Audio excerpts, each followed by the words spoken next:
आज 21 फेब्रुवारी रोजी शेअर मार्केटमध्ये झालेल्या घडामोडींची आपण थोडी माहिती घेऊ. आज मार्केट बऱ्यापैकी घसरलेलं दिसत आहे आपल्याला. त्याचं काही कारण पाहावं जरा बातम्यामध्ये पाहिलं असता आपण. ईव्ही आयात शुल्क जे आहे ते गव्हर्नमेंटने साधारण इथं आपल्याला वाचण्यात येते. टेस्ला सारखी भारतीय बाजारपेठेत कंपनी येणार असून त्यासाठी त्यांच्या सोयीसाठी बाहेरून येणाऱ्या आयात ज्या आहेत इलेक्ट्रिक वाहनं त्याची 110% 15% ड्युटी कमी करू शकते असं मीडियाच्या रिपोर्ट आल्यानंतर आपल्या इथल्या ईव्ही सेक्टरमध्ये असणाऱ्या ऑटोमोबाईल कंपन्यांचे अचानक शेअर्समध्ये घट झाली. त्याचं प्रेशर राहिलं कारण बाहेरून येणाऱ्या जर गाड्या स्वस्त पडायला लागल्या तर इथल्या कंपन्यांच्या नफ्यामध्ये मोठी घट होऊ शकते. साधारण अशा न्यूज आहेत. आता ह्या न्यूजमध्ये असं म्हणलं गेलं आहे की टक्क्यापर्यंत कमी करू शकते. इथं आपण वाचलं असतं आपल्याला दिसत आहे की आयात शुल्क 110 ते 15% कमी करू शकते अशा मीडिया रिपोर्ट म्हणतात. याचा अर्थ अजून झालेला नाही, केलेला नाही, पण मार्केटमध्ये सेंटिमेंट खराब होण्यासाठी ह्या गोष्टी होत असतात. त्यासाठीच आपण आज एक डाटा पाहणार आहोत साधारण. कारण आज डाटा पाहत असताना थोडंफार म्हणजे लक्षात आलेली गोष्ट आपल्याला निदर्शनास आणून द्यायचं म्हणून मी थोडस पाहत होतो. त्याच्यात आपण पाहिलं असता सलग महिन्यामध्ये फंड ऍक्टिव्हिटीमध्ये आपण आता ह्या महिन्याची जर कॅश मध्ये पाहिली असता ओव्हरऑल टिल मंथ डेट म्हणजे आजच्या 21 फेब्रुवारी पर्यंत 36,976 कोटी आपल्याला कॅश मध्ये विक्री दिसत आहे एफआय ची. ते पण ही नेट फिगर आहे. असं नाही की 1,80,556 कोटीची बाईंग सुद्धा झालेली आहे. मग ह्याच्यात काय बाबा आपल्याला लक्षात कसं येतं सरळ सरळ की जरी यांनी 36,000 कोटी विकलं तर एफ आय पेक्षा मोठ्यात आपले डीआय बसलेले आहे तिथं. आणि स्वतः पब्लिकची मोठी गुंतवणूक आहे, स्टार्टअप चांगले चालू आहेत. त्यामुळं 42,601 कोटीचं आपल्याला नेट बाईंग पूर्ण महिन्यात दिसत आहे. त्यामुळं स्टॉक कुठं गेले नाही, त्याचा फक्त चॉईस बदललेला असतो. आता आपल्याला महत्वाची गरज अशी आहे की आपण प्रत्येक वेळेला शेअर्स बघताना किंवा स्टॉक घेताना आपल्याला पूर्णतः त्या स्टॉक संबंधी व्यवस्थित माहिती घेऊन त्याचं अर्निंग पाहून त्याच्याशिवाय आपल्याला त्याच्यात काम करणं योग्य होणार नाही. साधारण आपण आत्ताच पाहिलेल्या ह्याच्यानुसार आपल्याला ओव्हरऑल स्टॉक सगळे आजची जी फिगर पाहिली असता आपल्याला आज सुद्धा मायनस फिगर दिसत आहे आणि डोमेस्टिक फंडवाल्यांची प्लस फिगर दिसत आहे. पण आपण जर मार्केटमध्ये गेनर पाहिले असता तर सेक्टर वाईज आपल्याला खूप चांगले परचेस दिसत आहे. स्टॉक आपल्याला माहित नाही, हा प्रॉब्लेम आहे. बाकी काय अडचण नाही आहे. स्टॉक आपले वेगवेगळे दिसत आहेत आणि 22,800च्या खाली बंद ठेवण्याचं एक कारण म्हणू आपण किंवा फेक नॅरेटिव्ह बनवण्यासाठी म्हणू आपण. साधारण 22,800च्या खाली बंद ठेवण्याचं कारण की थोडं मॉरल एकदमच डाऊन होतं आणि 22,800चा आजपर्यंत आपण सपोर्ट चांगला आहे चांगला आहे असं सर्व चॅनलवर ऐकत असतो. ओव्हरऑल त्याच्या खाली बंद ठेवण्याचा प्रयत्न केलेला आहे आणि स्टॉक वाईज पाहिलं असतं आपण बऱ्यापैकी चांगले स्टॉक आपल्याला आजही 4% 5% सर्किट लागलेले दिसत आहे. ओव्हरऑल आपण गेनर लुजर मध्ये थोडस सर्च करून प्रत्येक स्टॉकला जर आपण व्यवस्थित पाहिलं तर आपल्याला ती गोष्ट समजून जाईल. साधारण आपण आता आज आपल्या महत्वाचं मार्केट समाचार मध्ये बघू आपल्याला मार्केटमध्ये आज काय झालेलं आहे. ओव्हरऑल फेक नेरेटिव्ह किंवा स्टॉक विकले जातात, इंडेक्स निफ्टी 50 विकले जातात. ते रोज इकडं आपल्याला गेनर दिसतात, इकडे लुजर दिसतात. 50 स्टॉक आपल्याला दोन्ही साईडला फिरत असताना दिसतात. ओव्हरऑल मार्केटमध्ये वाढणारे शेअर पाहिले तर आपल्याला साधारण इथं आज पाहिलं असता मी डाटा एक आपल्या समोर ठेवत आहे. याचं कुठलं काही रिकमेंडेशन नाही आहे. पण ओव्हरऑल एक साधारण आपण पाहायचं झालं तर आज आपल्या गोदरेज इंडस्ट्री, JSW इन्फ्रा आज 10, 11%, 8%, 7%, 7.5%, 5%, 6%, NMDC स्टील, अगदी टाटा स्टील, सर्वसाधारण सर्व कंपन्या रोजच्या आपल्याला क्वालिटी स्टॉक शोधता आले पाहिजेत. याच्या मार्केटमध्ये महत्वाची गरज आहे. आपण SAIL, Bata India, Kansai Nerolac, आज एशियन पेंटच्याच मागं धावलं पाहिजे असं नाही. फार नवीन स्टार्टअप आणि किंवा त्यांच्या रायव्हल कंपन्या त्या आता सध्या पुढे जाताना दिसत आहेत. आपल्याला हिंदाल्को, बंधन बँक, छोटे छोटे स्टॉक आपल्याला रिकवर होताना दिसत आहे. टाटा स्टील आपल्याला गेल्या महिन्यात 125 140 आज दिसत आहे. कोणतंही रिकमेंडेशन नाही, पण एक माहिती म्हणून आपण जे बाजारमध्ये पॅनिक केलं जातं, एफ आय चालले, कुठं चालले एफ आय, आपल्याकडे सगळे स्टॉक आपले ओव्हरऑल चॉईस बदललाय. क्वालिटी स्टॉक असतील तर कोणीही विकून त्याला घटवू शकणार नाही. विकलं तर त्यांना परत घ्यावं लागणार. आपल्याकडे भरपूर स्ट्रॉंग इन्व्हेस्टमेंटला स्टॉक आहेत. ते आपण सतत आपण याकरताच माहिती घेत असतो की मार्केटमध्ये होते काय, आणि पॅनिक करून फेक नॅरेटिव्ह करून चांगले स्टॉक आपल्या हातून विकून जातात. ओव्हरऑल आपण ट्रेडिंग टाळून अशा वेळेला चांगल्या स्टॉकची भरपूर माहिती घेऊन ते आपण आपल्या पोर्टफोलिओमध्ये ऍड करायला ही संधी चांगली आहे. साधारण ओव्हरऑल पॅनिक बद्दल मला सांगायचं होतं, नाहीतर आपलं रोजचे समाचार चालूच असतात. पण महत्वाची गोष्ट अशी आहे की आज छोटे छोटे चांगले शेअर सुद्धा आपल्याला खूप वाढताना आणि भरपूर टक्क्यांनी आपल्याला त्याचा रिटर्न येताना दिसत आहे. त्यामुळे आपण तिथेपर्यंत पोहोचून त्याचा रिसर्च करून स्टॉकचं फंडामेंटल कसं बघायचं, काय बघायचं, आपण या चॅनलवर बरीचशी माहिती उपलब्ध आहे. ओव्हरऑल आपण थोडं थोडं त्याच्यात लक्ष घेऊन चांगल्या पद्धतीची गुंतवणूक करू शकतो. माहिती घेणं आणि वाचत राहणं याच्यात होते काय, आपले कष्टाने कमवलेले पैसे जे असतात ते आपल्याला चांगल्या ठिकाणी गुंतवणूक करता येतात. आणि विनाकारण ट्रेडिंग किंवा एक फोमो जो असतो, किंवा आपण असं म्हणू त्याला की साधारण जास्त रिटर्नच्या अपेक्षेने जी गुंतवणूक केली जाते तसं न करता लॉंग टर्म आणि आपल्याला चांगल्या स्टॉकमध्ये गुंतवणूक करता आली पाहिजे. स्टॉकच्या किमतीवर स्टॉक किती रुपयाचा आहे, त्याची मार्केट प्राइस, ह्याच्यावर आपण कधी स्टॉक महाग स्वस्त ठरत नसतो.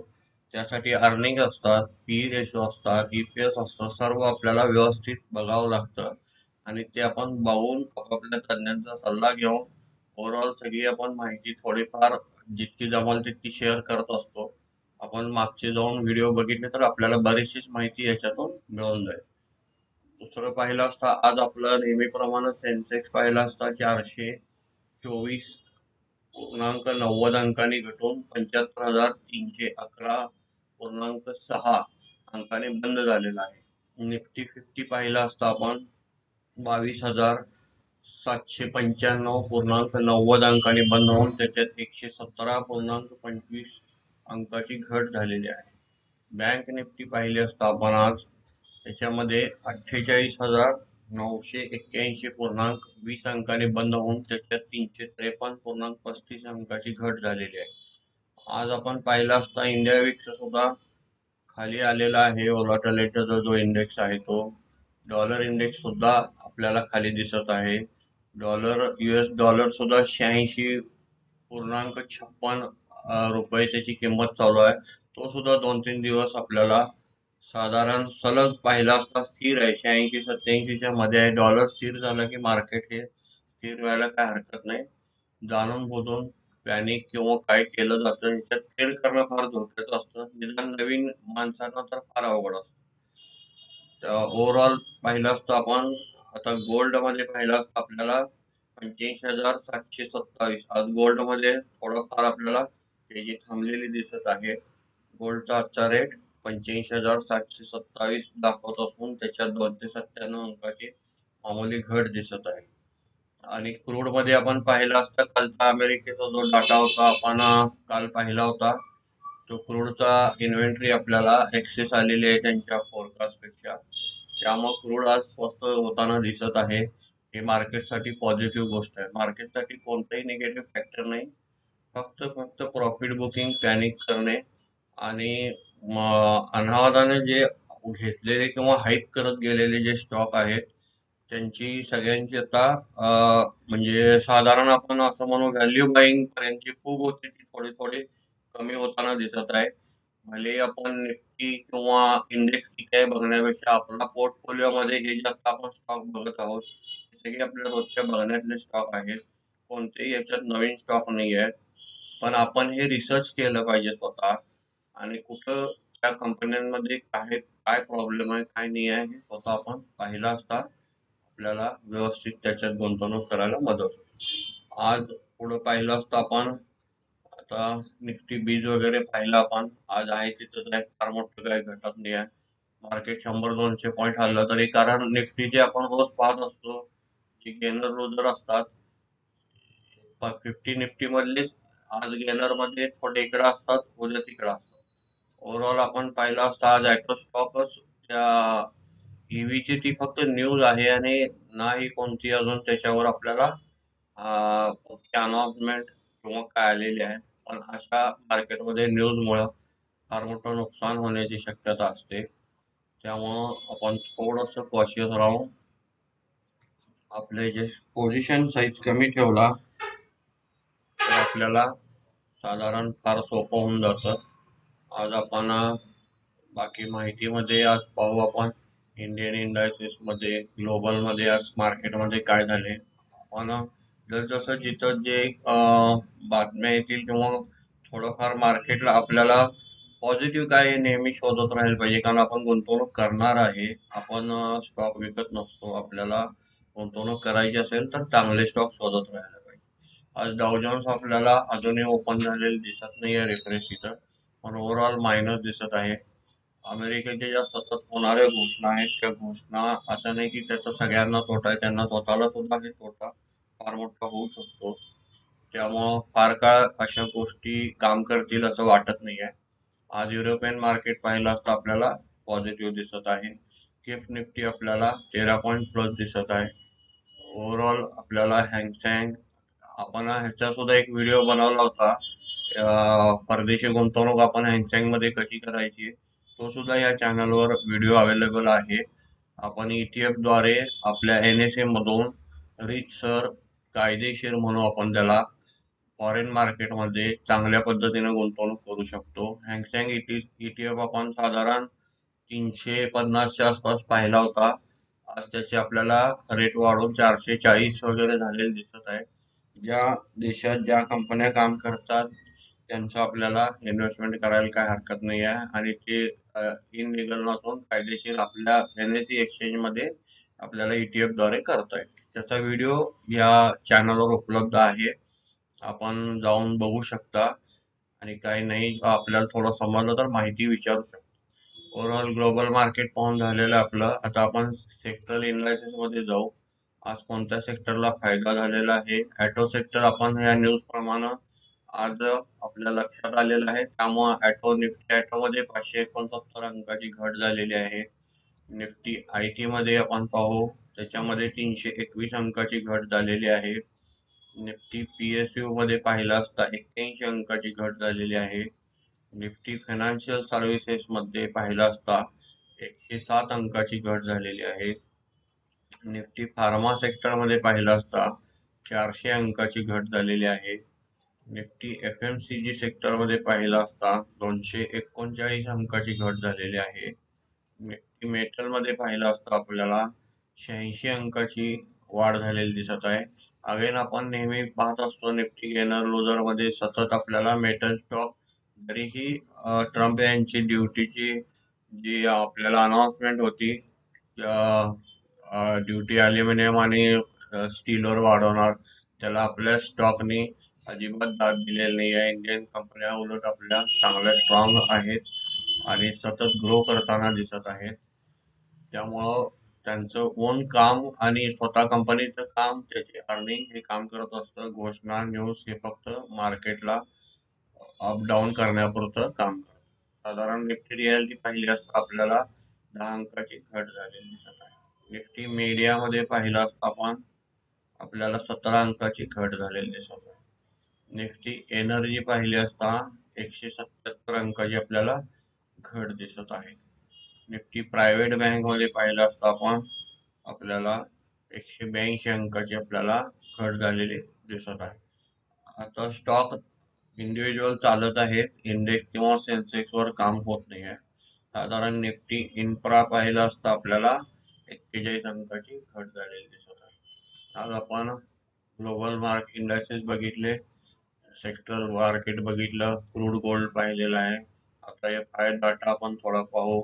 आज आता नुकताच आपण पाहिल्याप्रमाणे आज डोमेस्टिक फंड यांनी आपल्याला 12,889.44 कोटीची खरेदी केलेली दिसत आहे आणि 10,004.83 कोटीची विक्री केलेली दिसत आहे.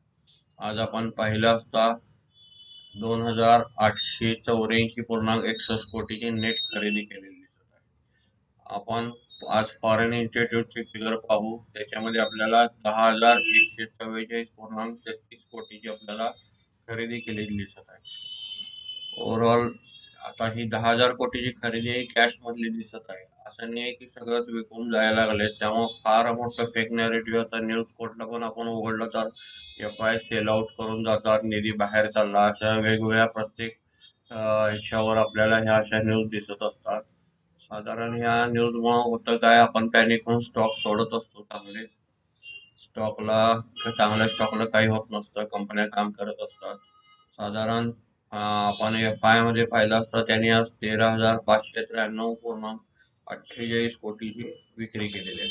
त्यांची नेट विक्री आपल्याला 3,449.15 अंकाची नेट कॅश मध्ये विक्री दिसत आहे.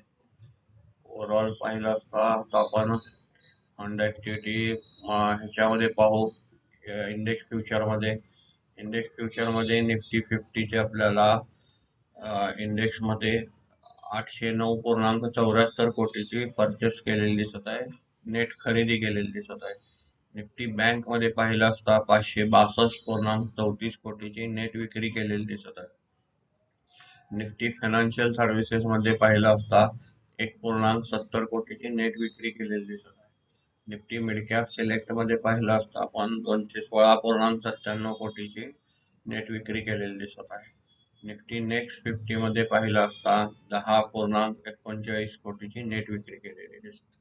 आता आपण निफ्टी एफ आय चे इंडेक्स ऑप्शन मधील फिगर पाहू. आज निफ्टी 50च्या ऑप्शन मध्ये आपल्याला 1434.62 कोटीची नेट खरेदी केलेली दिसत आहे आणि निफ्टी बँक मध्ये पाहिलं असता 1249.13 कोटीची आपल्याला नेट खरेदी केलेली ऑप्शन मध्ये दिसत आहे. आज आपण ऑप्शन्सला थोडस क्रॉस चेक करू. 27 फेब्रुवारीच्या एक्सपायरीला आपल्याला पुट साईड वाढलेली दिसत आहे. आपल्याला ऑप्शन्स मध्ये कुठं खरेदी झालेली हे दिसत आहे. साधारण 23,000ला स्ट्रॉंग रेजिस्टन्स इथे एक बनलेला दिसत आहे.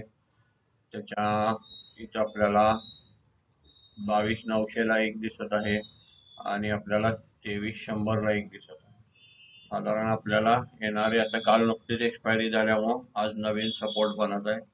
22,500ला एक स्ट्रॉंग इथं आपल्याला बनलेला दिसत आहे. साधारण हा सपोर्ट म्हणू आपण. त्याच्या आधी पाहिला असता 22,700ला आहे आणि जसं मार्केट बदलत जाईल हे फिरत असतं. 22,600ला आहे. साधारण इंडेक्स कडे बघून आपण स्टॉक मध्ये जर काम केलं तर थोडं प्रॉब्लेम होऊन बसते. निफ्टी 50चा डाटा असतो तो. आणि साधारण आता आपण पाहिलं असता निफ्टी मिड फायनान्शियल सर्व्हिसेसच्या ऑप्शन्स मध्ये 956.25 कोटीची नेट विक्री दिसत आहे. निफ्टी मिड कॅप सिलेक्ट मध्ये पाहिलं असता 435.91 कोटीची आपल्याला नेट विक्री दिसत आहे. निफ्टी नेक्स्ट 50 मध्ये पाहिलं असता 62.3 कोटीची आपल्याला नेट विक्री दिसत आहे. आपण आता निफ्टी 50चे ऑप्शन जसे ओपन इंटरेस्ट पाहिलं तसं आपण बँक निफ्टीचे सुद्धा पाहू शकता. प्रत्येकाने वेबसाईट सगळ्या बघायला शिकणं, फ्री मध्ये अवेलेबल असतात. याचे कुठं पैसे काय कोण घेत नसतं. पण आपण जर कष्टानं माहिती नाही घेतली तर आपले पैसे जात राहणार, ट्रेडिंग मधल्या चुका होत राहणार, गुंतवणुकीतले स्टॉक घटत राहणार. आता आपण स्टॉक फ्युचर्स मध्ये पाहू. 1,093.69 कोटीची आपल्याला नेट विक्री स्टॉक फ्युचर मध्ये दिसत आहे आणि ऑप्शन्स मध्ये पाहिलं असतं आपल्याला स्टॉकच्या ऑप्शन्स मध्ये 1244.9 कोटीची आपल्याला नेट खरेदी दिसत आहे. आता आपण पाहिलं असता गेनर लुजर मध्ये साधारण आपण आता टॉप गेनर मध्ये पाहिलं असता. एक सेकंद, गेनर मध्ये एक मिनिट. आपल्याला निफ्टी गेनर लुजर्स मध्ये आज आपण पाहिलं असता NSE चे जे आपण आहे तिथं पाहू. आपल्याला हे स्टॉक इकडं फिरताना दिसत असतात. साधारण आपण निफ्टी बघून आपला पोर्टफोलिओ जो आहे तो लॉंग टर्मच्या हिशोबाने गुंतवणूक करायला फार गरजेचं आहे. आता आज आपल्याला गेनर मध्ये दिसत आहेत Hindalco, Tata steel, Eicher motor, LNT, SBI life, HCL tech, HDFC life, coal India, TCS, Asian paint, Nestle India, HDFC bank, Shriram finance इत्यादी आपल्याला स्टॉक आज गेनर मध्ये दिसत आहे. आणि लुजर मध्ये पाहिलं असतं आपल्याला M&M, Adani port, BPCL, Tata motor, Adani enterprises, Wipro, BEL, Sun Pharma, doctor Reddy, Power Grid, Grasim, Hero MotoCorp, Bajaj auto. Again आपल्याला ऑटो स्टॉक तुटताना दिसत आहे तिथं EV सेक्टरच्या न्यूजमुळे. ICICI bank, Apollo hospital, Trent, SBI, State Bank of India, ONGC, Axis bank, UltraTech cement असं आपल्याला आज लुजर मध्ये शेअर दिसत आहे. आपण पाहिल्याप्रमाणे आपल्याला ओव्हरऑल माहितीमध्ये आपण साधारण हँगसेंगचे ETF बद्दल आपण पाहिलं होतं. ह्या चॅनलवर आपल्याला व्हिडिओ उपलब्ध आहे आणि एकदा आठवण करून देण्यासाठी सांगत आहे. हँगसेंग मध्ये ज्या मार्केटला ज्या देशात ग्रोथ आहे तिथं आपण इथं बसून गुंतवणूक करू शकतो आणि आपल्याला त्याचे ETF इथं दिसत असतात. साधारण त्याचा आपण इथं ETF मध्ये पाहिलं असता मिळून जाईल. व्हिडिओ फार मोठा होत असल्यामुळं जास्त माहिती सांगू शकत नाही. थोडंफार कमेंट्स मध्ये काही आलं शंका तर मी त्याचं व्यवस्थित उत्तर देण्याचा प्रयत्न नक्की करेन. लाईक करा आणि सबस्क्राईब करा आणि आपली गुंतवणूक सुरक्षित ठिकाणी करा. धन्यवाद.